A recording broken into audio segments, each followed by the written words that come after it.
Հետևաբար այդ հոգևորականների վարքը կարելի է բնութագրել որպես ուղղորդվող։ Այլ խնդիր, որ կարող են նրանց ամբիցիաների վրա խաղալ, նրանց մեծամտության, նրանց, չգիտեմ, հավակնությունների վրա խաղալ, շահի վրա խաղալ, անգամ վիրավորանքի վրա կարող են խաղալ։ Հոգեբանորեն հարված հասցնելով, նվաստացուցիչ հանգամանքների մեջ նետելով, փորձել հակազդման որոշակի բաներ կորզել նրանցից։ Հազար ու մի բան կարող է լինել, բայց մի բան կարող ենք արձանագրել, որ ներհանրային քաղաքական իրավիճակը ընկճախտի եւ փսիխոզի մեջ է գտնվում եւ խիստ լարված ներքաղաքական կեղծ օրակարգի մեջ է պահում Հայաստանի Հանրապետության քաղաքացուն, ականջալուր փորձելով չլինել այն ահասարսուր մոտեցումների, որը ծավալվում են մերձավոր արևելքում։ Մենք չենք տեսնում ինչ է կատարվում։ Խոցեցին միջուկային օբյեկտներ։ Դուք պատկերացնում եք սրա ռիսկը ինչքան էր։ Դուք պատկերացրեք հանկարծ ենթադրենք, եթե ռադիացիոն ֆոն տարածաշրջանում տեղի ունենար, քանի սերունդ պետք է մենք առողջական խնդիրներ ունենալ։ Մեր ամբողջ ռեսուրսները, ջրային ռեսուրսները, անտառային ռեսուրսները, սննդամթերքը կարող էին թունավորվել, եթե այդքան մեծ ռիսկայնությամբ ռազմական գործողությունների թատերաբեմ է տարածաշրջան։ Դուք ժողովրդին շեղում եք կեղծ օրակարգով, ձեր կեղծիկ ենթադրող ակտիվությամբ։ Սնում եւ ուժեղացնում եք Նիկոլ Փաշինյանի իշխանությունը եւ հենց Նիկոլ Փաշինյանին, որպեսզի մարդիկ քաղաքագիտական բարձր գիտելիքներ եւ վերլուծական հնարավորություններով չունենալով հանդերձ ենթադրեն, ասեն, եթե սրանք եկան աղետ եւ փորձանք են բերելու մեր գլխին, ավելի լավ է Նիկոլը մնա, քան սրանք գան, որ ալտերնատիվաները շանս չունենան։ Ես քանիցս ասել եմ, 3 նախագահներից որևէ մեկը, երբ որ ձայն է բարձրացնում եւ խոսում է, ամրացնում է Նիկոլ Փաշինյանի դիրքերը։ Այդ թվում նաև դաշնակցությունը, այդ թվում բոլոր այն ձախողված կուսակցությունները, որոնք որ հիմա ներկայիս ընդդիմության ծիրում տեղավորված են, անընդհատ իրենց ձայն բարձրացնելով սնուցում են Նիկոլ Փաշինյանի իշխանությունը, որ ապագայում հնարավորություն չստեղծեն նոր ստեղծվող ընդդիմադիր դաշտին, ընդդիմությանը, ժողովրդին այլընտրանք ներկայացնել, որ ժողովուրդը կարողանա լավն ու վատը տարանջատել միմյանցից։ Մարդկանց աչքը այնքան են վախեցրել, մարդկանց աչքը այնքան են վախեցրել, որ կարճած մնացել են մի հատ արատավոր ինչ-որ երևույթի, որ աղետը չգա։ Սա է մեր ամբողջ խեղկատակությունը ներկայիս քաղաքականության։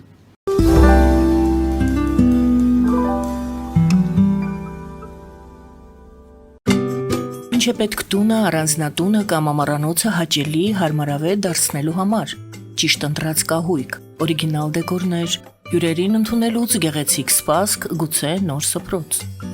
60-ից ավելի ճանաչված եվրոպական բրենդների ինքնատիպ, չկրկնվող եւ մատչելի ընտրանին Fortuna Home and Country House խանութ սրահում։ Նորավոճ սպասք եւ կահույք հորեկա բնագավառի համար, տեքստիլ, տնտեսական ապրանքներ, ամեն ինչ գեղեցիկ կյանքի համար։ Ընտրեք այն, ինչ վաղուց փնտրում էիք Fortuna Home and Country House-ում, ձեզ համար եւ որպես նվեր ձեր մտերիմների համար։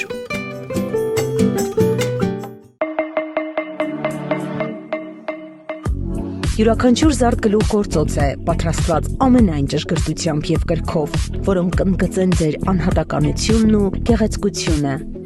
Մեր զարդերը պարզապես աքսեսուարներ չեն, այլ սիրո խոստովանություններ, որոնք կդառնան ձեր հիշողությունների խորհրդանիշը։ Դրանք ձեզ կդարձնեն ոճային եւ գրավիչ։ Ձեր պատմությունը սպասում է։ Ֆելիչե ժամանակակից ատամնաբուժական կլինիկա։ Այստեղ հարմարավետությունն ու խնամքն առաջնային են։ Այստեղ կիրառվում են ատամնաբուժական ամենաժամանակակից տեխնոլոգիաներ, ճշգրիտ ախտորոշում, արդյունավետ բուժում, նուրբ փորձառություն եւ անհատական մոտեցում։ Սկսած սովորական մանրուքներից մինչև առաջադեմ ընթացակարգեր, այստեղ դուք գտնվում եք բարձր որակավորում ունեցող եւ փորձառու ատամնաբուժական մասնագետների ձեռքերում։ Մեր բարեկամական եւ հյուրընկալ անձնակազմն այստեղ է յուրաքանչյուր այցը հաճելի դարձնելու համար։ Ֆելիչե, ձեր առողջ եւ ամենաերջանիկ շպիտը սկսվում է այստեղից։ Եկեք եւ բացահայտեք նորարարության, փորձագիտության եւ կարեկցանքի կատարյալ համադրությունը։ Երևան Shipping, սենսացիա ստեղ, հա։ Այո, ճիշտ եք եկել։ Սանդրոցներ Երևան ուղարկելը $2.99 օթանավով։ Այո։ Իսկ եթե դոլար ուղարկես, դոլար ստանան։ 1%, հա։ Այո։ Իսկ որ տանեն տուն հասցնեն, էլի 1%, հա։ 2%։ Երասը ծրի է, էլի։ Ժողովուրդ սենսացիա, ծրի է։ Նորթ Հոլիվուդ կլենդել։ Jackpot հագուստի վաճառակենտրոնը վերաբացվել է Թահանգա քաղաքում։ Նոր տեսականի, նոր արժեքներով ու նոր զեղչերով։ Եվրոպական հագուստ եւ կոշկեղեն կանանց, տղամարդկանց եւ երեխաների համար։ Օծանելիք, ճամպրուկներ, պայուսակներ, գիշերանոցներ, գոտիներ եւ դրամապանակներ։ Մեծ ապրանքատեսականի, մեծ զեղչերով։ Համեցեք Jackpot Թահանգայում։ Հասցեն 7057 Foothill Boulevard։ Հեռախոս 818 813 2252։ Jackpot։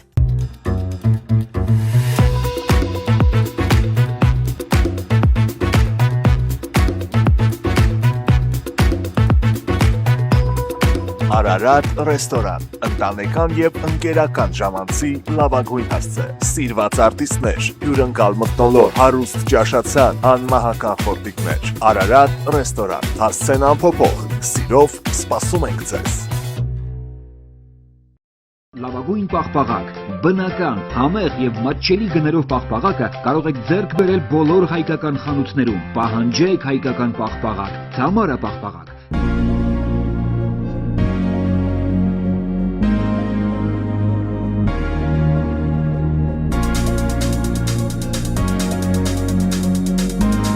Տպագրեք ձեր գիրքը Նոյան տապան տպագրատանը, ինչպես նաև թերթեր, ամսագրեր, բուկլետներ եւ այլն։ Հասցեն քաղաք Երևան, Իսահակյան 28 առաջին հարկ։ Հեռախոս Հայաստանից +374 55 50 90 52, ԱՄՆ-ից 818 967 567։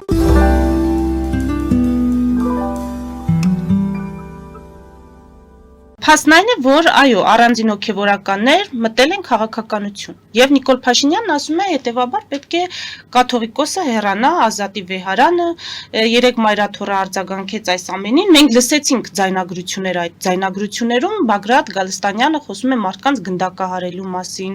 խոսում է անկարգություններ հրահրելու մասին, այնտեղ մեքենաներ վառելու մասին, բայց մայրաթոռի հայտարարության մեջ ոչ մի խոսք այդ ձայնագրությունների բովանդակությանը չկա, անդրադարձ չկա, միայն ակնկալում են, որ պետք է արդարացի վճիռ իրականացվի, արդարացի քննություն իրականացվի եւ դատապարտում են իրավապահների գործողությունները Գալստանյանի եւ նրա համախոհների նկատմամբ։ Հիմա այսօրակարգը կաթողիկոսին հեռացնելու, դուք դրան կողմնակից եք, թե ոչ եւ ինչ ճանապարհով հնարավոր է հեռացնել կաթողիկոսին։ Ես որքանով գիտեմ, ընտրությունների մեթոդով է հապառահայրապետը ընտրվում հոգևորականներից եւ աշխարհականներից ձևավորված խորհրդի միջոցով։ Ես տևական ժամանակ առաջ այս հարցը բարձրացրել էի, որ այդպես է, ուրեմն իշխանությունը ոչ թե կապրիզի տեսքով պետք է հանդես գա, այլ օժանդակողի կարգավիճակով հանդես գա։ Մի հատ խորանալ է։ Դա նշանակում է, որ դու հարթակը ձևավորի հնարավորություններ տուր, որ այդ վեհապարի նախ հեռացնելու հիմքերը դու ներկայացրու ժողովրդին։ Մենք բոլորս գիտենք, չէ, ինչ աղետալի իրավիճակ է ինֆո տարածությունը մեր։ Հիմա օրինակ դուք ասում եք, որ Բագրատ Գալստանյանը ընդունել է, որ զայնագրության մեջ իր ձայնն է։ Միջև այդ ես վստահ չէի։ Արդյոք իր ձայնն է, գուցե եւ արհեստական բանականությամբ գեներացված լինի։ Ընդունել է, նշանակում է իրավապահ մարմինները պետք է խստությամբ, խստորեն կասեցնել նման դեպքերը։ Ես ձերբակալության տեսանյութերը տեսել եմ, շատ հարգալից են ձերբակալել Բագրատ Գալստանյանին իրավապահ մարմինները, որևէ ավելորդություններ կամ բիրտ ուժի կամ ֆիզիկական ներգործության ազդեցություն չեն ցուցաբերել։ Ես դա տեսա, որ նորմալ նստեցրեցին, նորմալ մարդավայել, վայելուչ կերպով տարան, հիմա մարդը եթե ասել է, թող պատասխան պետք է տա։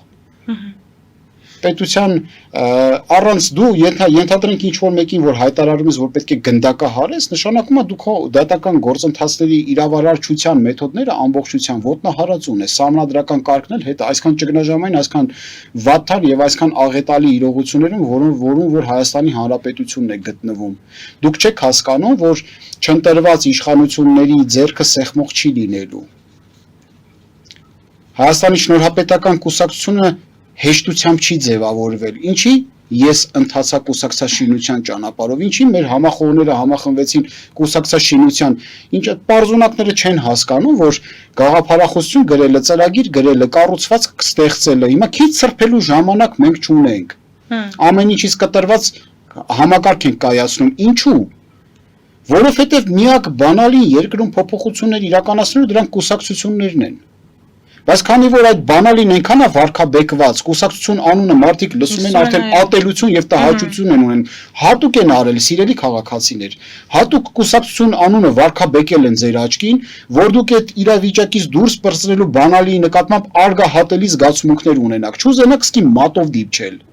Բայց ինչի մենք գնացինք այս ճանապարհով, որովհետեւ միակ հնարավորությունն է տալու քեզ գալ իշխանափոխության։ Եվ հետո այդ իշխանափոխության հետո կայացնել իշխանություն, որի ձեռքը սեղմելու հնարավորություն կլինի դրսից, այլ մեթոդներով հնարավոր չի, ձեռքս չեն սեղմի։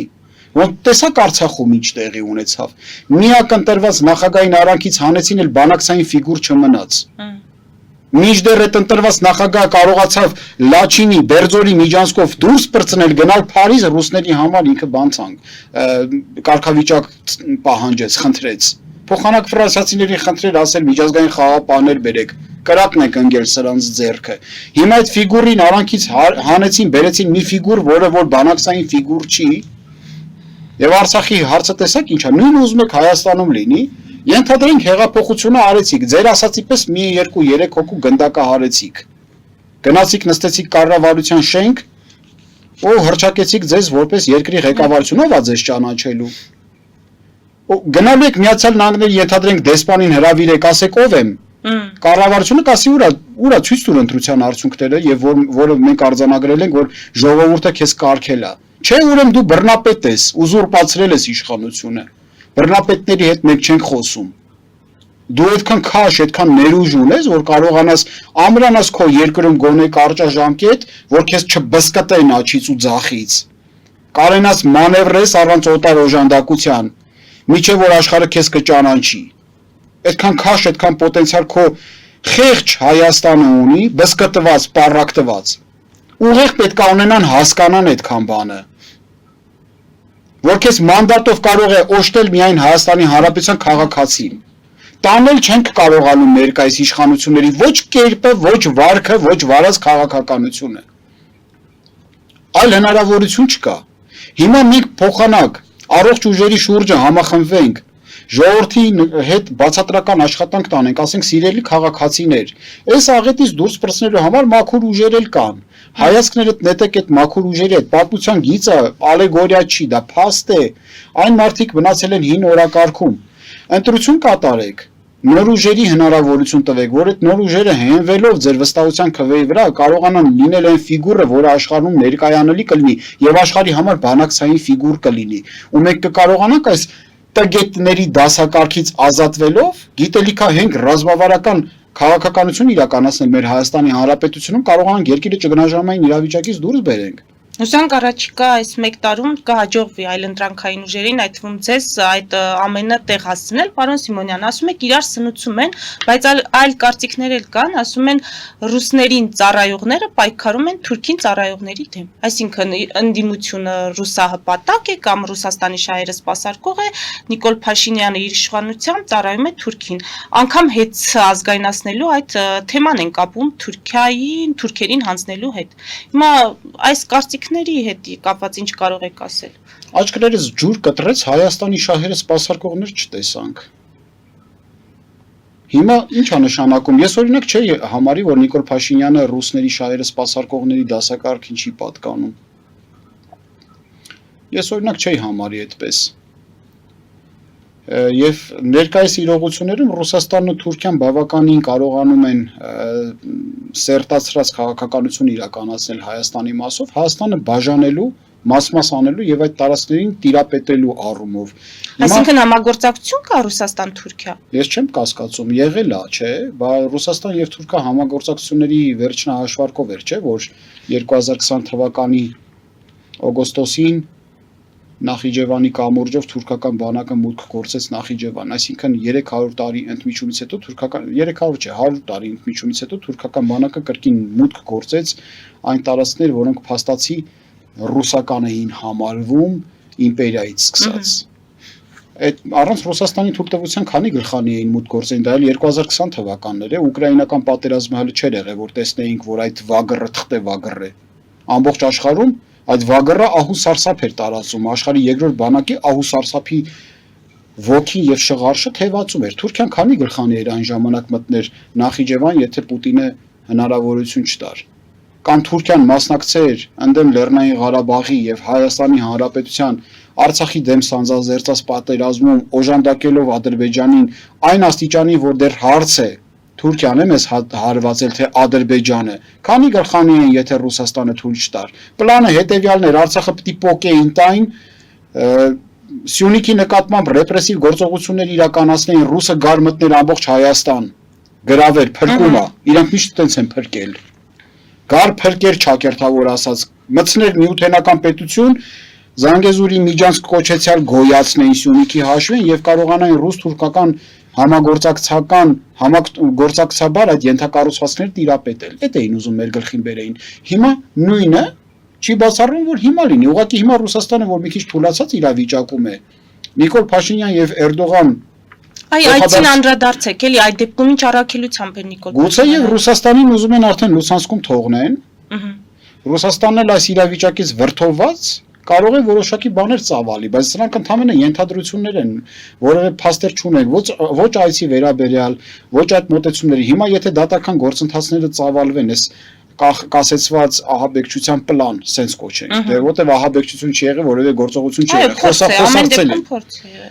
Փորձել չի եղել։ Զրույց է եղել։ Հիմա եթե այս զրույցի հիմքում Հայաստանի Հանրապետության հատուկ ծառայությունները փաստական տվյալներ ներկայացրեցին, որ օտարպետության միջամտություն կա, կարող ենք ենթադրել, որ Նիկոլ Փաշինյան-Էրդողան հանդիպումը գուցե եւ Ռուսաստանին Լուսանսկում թողնելու մասին է եղել, բայց սրանք ընդհանրապես կասկածներ են։ Մենք սա պետք է շեշտենք, որ մարդիկ հանկարծ չմտածեն սա, մենք հաստատական նախադասություն եք հնչեցնում, որտեղ իրեն հարգող փորձագետներն ու վերլուծաբանները, քաղաքական գործիչները